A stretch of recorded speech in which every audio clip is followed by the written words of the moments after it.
معز الدین بہرام ہندوستان کی سلطنت دہلی کے چھٹے سلطان تھے جو خاندان غلامہ سے تعلق رکھتے تھے۔ وہ شمس الدین التتمش کے بیٹے اور رضیہ سلطان کے بھائی تھے۔ جب رضیہ سلطان بھٹنڈا میں مقیم تھیں تو بہرام شاہ نے اپنی بادشاہت کا اعلان کر دیا۔ رضیہ سلطان نے اپنے شوہر اور بھٹنڈا کے سردار ملک قتونیہ کے ساتھ مل کر تخت واپس لینے کی کوشش کی، لیکن گرفتار ہوئیں اور ماری گئیں۔ علاء الدین مسعود دہلی سلطنت کے 7ویں سلطان تھے جنہوں نے ہندوستان پر حکومت کی۔ ان کا تعلق خاندان غلامہ سے تھا۔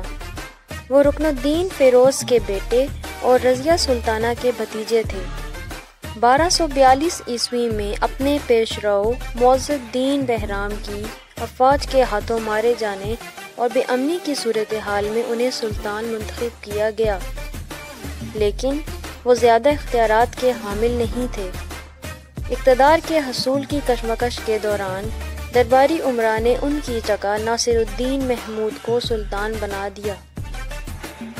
ناصر الدین محمود سلطنت دہلی کے 8ویں سلطان رہے جن کا تعلق خاندان غلامہ سے تھا۔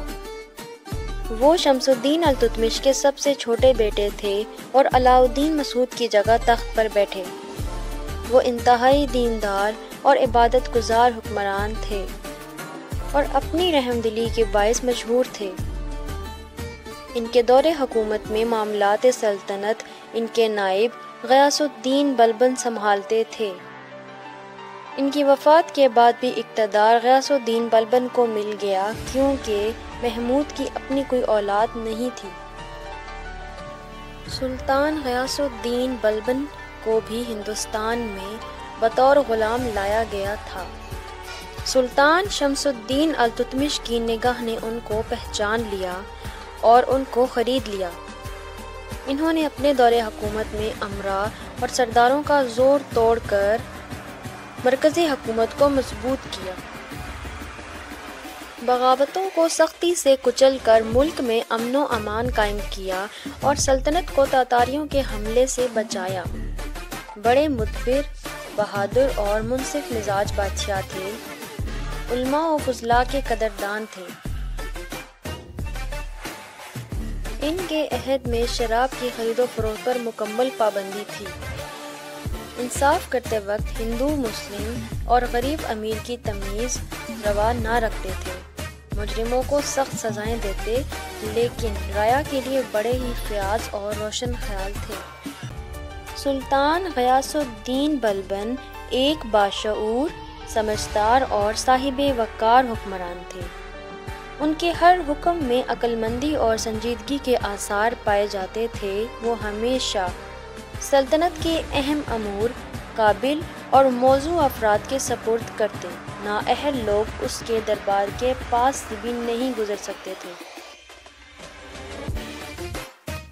غیاث الدین بلبن کی فراخ دلی کا یہ عالم تھا کہ ان کے دور میں ترکستان، خراسان، عراق، آذربائیجان اور شام کے مختلف حصوں سے چنگیز خان کی ہنگامہ خیزیوں سے تنگ آ کر بہت سے شہزادے اور حکمران دہلی میں پناہ لیتے۔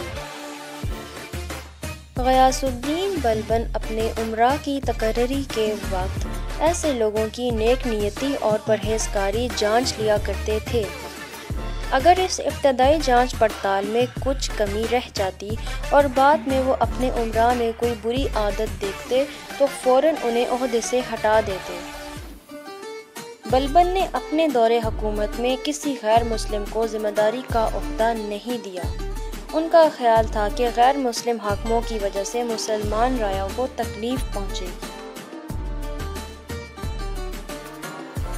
غیاث الدین بلبن بہت ہی انصاف پسند حکمران تھے۔ غیاث الدین بلبن ہمیشہ اپنے بیٹوں سے کہا کرتے تھے کہ سلطان شمس الدین التتمش فرماتے ہیں کہ بادشاہوں کے اکثر افعال شرک کی حدود کو چھو لیتے ہیں اور وہ بہت سے ایسے کام بھی کر لیتے ہیں جو سنت نبوی کے خلاف ہیں، لیکن اس وقت اور بھی زیادہ گنہگار ہو جاتے ہیں جب وہ 4 باتوں پر عمل نہیں کرتے۔ پہلا تو یہ کہ بادشاہ کے لیے یہ ضروری ہے کہ وہ اپنی شان و شوکت کے رعب کو مناسب موقع پر استعمال کرے، خدا ترسی اور خلق خدا کی بھلائی ہمیشہ اپنے پیش نظر رکھے۔ بادشاہ کو ہر ممکن یہ کوشش کرنی چاہیے کہ اس کے ملک میں بدکاری اور بے حیائی نہ پھیلے۔